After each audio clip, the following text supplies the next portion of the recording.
En rentrant de soirée à 2 heures du matin, Hugo a trouvé un homme en costume assis à sa table de cuisine en train de manger ses céréales. Mais le plus flippant, ce n'est pas qu'il soit là, c'est ce qu'il lui a dit quand Hugo a voulu appeler la police. Hugo vit dans un appartement au quatrième étage.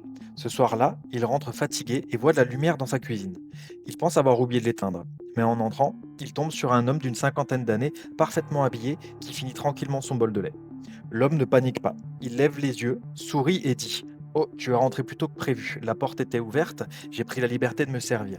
Hugo est tétanisé. Il vérifie sa porte d'entrée. Elle est verrouillée de l'intérieur. Il n'y a aucune trace d'effraction. Hugo attrape son téléphone et menace d'appeler les secours. L'homme pose sa cuillère, son sourire disparaît instantanément et il murmure: «Hugo, si tu fais ça, tu ne sauras jamais où j'ai caché les micros.»